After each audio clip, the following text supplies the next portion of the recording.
पाकिस्तान को अगर बचाना है तो एक ही फॉर्मूला बचा है। इस पे अमल नहीं किया तो पाकिस्तान गया। जरा गौर से समझ लें। ये है रामू काका और ये है चार्ल्स वन, जिनका सर तन से जुदा हो गया था। ये है रामू काका और ये है ग्लोरियस रेवोल्यूशन, जिसमें आया बिल ऑफ राइट्स। ये है रामू काका और ये है बॉस्टन टी पार्टी का सीन, जहां पर अमेरिकन ने भगा दिया इंग्लैंड को और अपना बिल ऑफ राइट्स लेकर आ गए। ये है रामू काका एक दफा दोबारा और ये है मैरी एंटवाना, किंग लुई की वाइफ। फ्रेंच रेवोल्यूशन, इन दोनों का सर तन से जुदा कर दिया गया। हमारे यहाँ जो सियासतदान हैं, अगर वो रामू काका नहीं बने तो उनके साथ भी French revolution, Boston T party और चार्ल्स वन वाला सीन होना चाहिए। और ये जो पिक्चर अभी बनी हुई है ना पाकिस्तान की, इसको चेंज करना है। ऐसी नहीं बल्कि ऐसी होनी चाहिए। हमारे टैक्स के पैसे पे ये पॉलिटिशियंस को हम नौकरी पर रखते हैं। ये हमारे लिए रामू काका हैं। हमें इनके हाथ नहीं चूमने, इनके आगे झुकना नहीं है। रामू काका को जो घर का ड्राइवर होता है या माली होता है, आप सर पे नहीं बिठाते।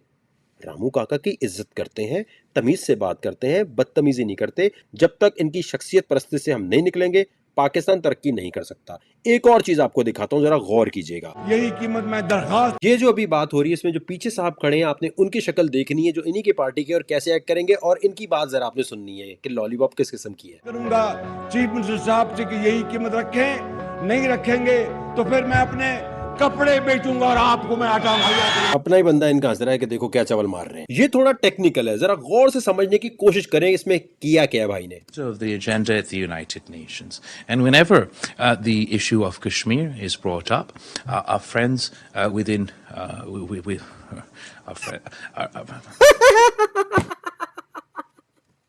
एक मिनट, अभी पिक्चर बाकी है, जरा गौर करनी है अब जो बात आने वाली है। मैं तो न्यूट्रल हूं।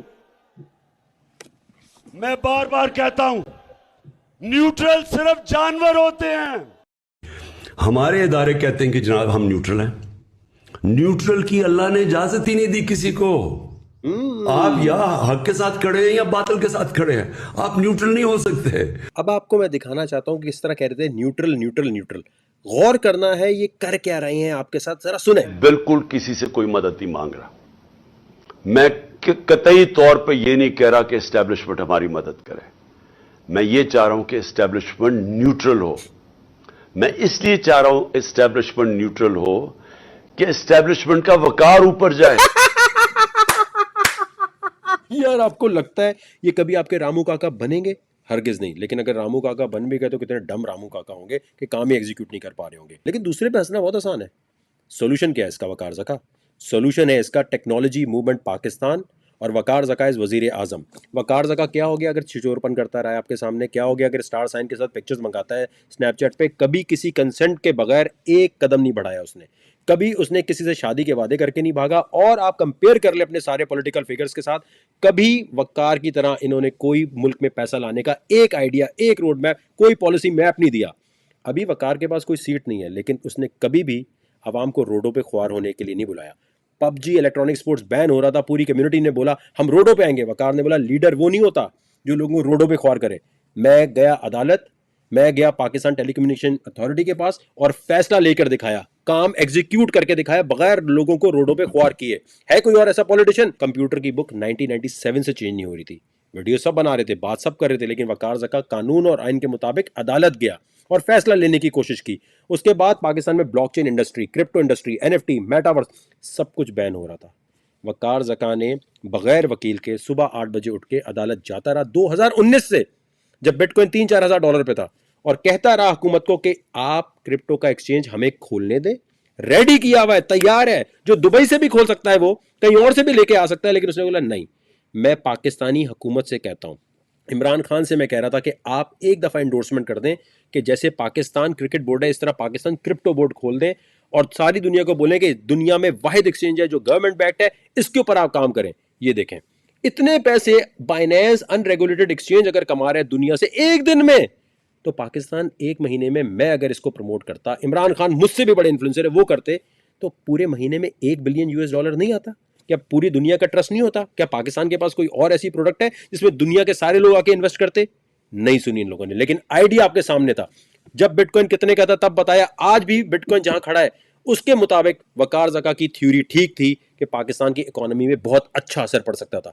हाइड्रो पावर के थ्रू केपीके में कहा कि भाई माइनिंग मशीन लगाते, अपनी मशीनें लगा के दी। अगर वो भी 2018-19 में लगा दी जाती तो आज इतना पैसा आ रहा होता और उस इलाके की वैल्यू केपीके की वहां पहुंच जाती, ये सारे फॉरेनर आकर वहां पर अपनी मशीनें लगाते और उससे ही मुल्क को कौम का फायदा होने लग जाता। लेकिन ऐसा नहीं सुना गया। ये जितने भी आपको मैंने पॉलिटिशियन दिखाए हैं, इन सब का एहतराम करना चाहिए, क्योंकि ये बुजुर्ग हो चुके हैं।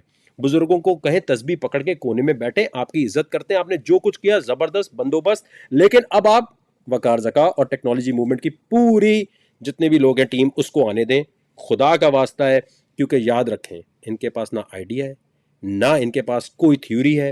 ये सिर्फ ये चाहते हैं वो इसको पकड़ के अंदर करेगा, उसकी हुकूमत आएगी वो इसको पकड़ के अंदर करेगा, सब पकड़म पकड़ाई खेलते हैं। टेक्नोलॉजी मूवमेंट पाकिस्तान के थ्रू हम इमरजेंसी बेसिस पे ये काम करना चाहते हैं। सबसे पहले artificial intelligence based agriculture system की एजुकेशन इमरजेंसी बेसिस पे की जाए और किसान को पाकिस्तान में हीरो बना के टीवी पे दिखाया जाए। जैसे लक्स अवार्ड्स होते हैं, जैसे ARY अवार्ड्स होते हैं, जैसे हम टीवी अवार्ड्स होते हैं, रेड कारपेट बिछाया जाए सेलिब्रिटीज़ के लिए। जो और सेलिब्रिटीज़ कौन होंगे? हमारे किसान जो सबसे अच्छी काश्तकारी करेंगे, ताकि पाकिस्तान में किसान बनना ट्रेंड में आए। टीचर्स की कैंपेन चलाई जाएगी ताकि टीचर्स सबसे पहले पाकिस्तान में, जब तक फॉरेन चेंज नहीं होंगे, जब तक पढ़ाने वाला ही ठीक नहीं है, जब तक पढ़ाने वाले का जो एटीट्यूड है वो हमारे स्टूडेंट्स के साथ ठीक नहीं होगा, तो किस तरीके से मुल्क तरक्की कर सकता है।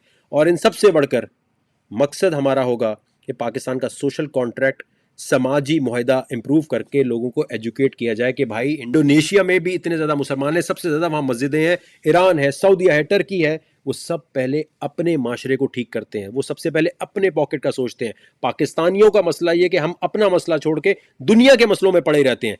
पहले हमें पैसे कमाने हैं, पहले हमें अपने मुल्क में इस तरह का समाजी कॉन्ट्रैक्ट लेकर आना है कि हम इंसानियत की इज्जत कर सकें, हम अपने राइट्स को सही तरह मांग सकें। हम ये ना सोचें कि बस भाई हमें दुनिया में जो भी मसला हो रहा है उसके लिए अपने घर में आग लगाने दो, हम खुश हैं। ये सारी बातें तो आप कहेंगे भाईजान सभी बोलते रहते हैं, वकार ज़का आप भी लॉलीपॉप ही पकड़ा रहे होंगे। आपको खुद सोचना है, हर एक की नीयत को जज करना आपका भी काम है। अगर आपको लगता है नहीं वकार ज़का तुम नहीं भाई, हमें वही वाले लोग चाहिए, भले वो रामू काका आवाम को बनाए रखे, कोई मसला नहीं है, आप मना कर दें, इस वीडियो को एक तरफ फेंक दें, बोले वकार ज़का भाड़ में जा, मैं दुनिया के किसी भी हिस्से में जाके जी लूंगा। लेकिन अगर आप वाकई पाकिस्तान को इंडिया के मुकाबले में खड़ा होता हुआ देखना चाहते हैं, तो फेसबुक पे टेक्नोलॉजी मूवमेंट के पेज पे जाएं, इनबॉक्स करें कि किस तरह से आप इसकी हेल्प कर सकते हैं।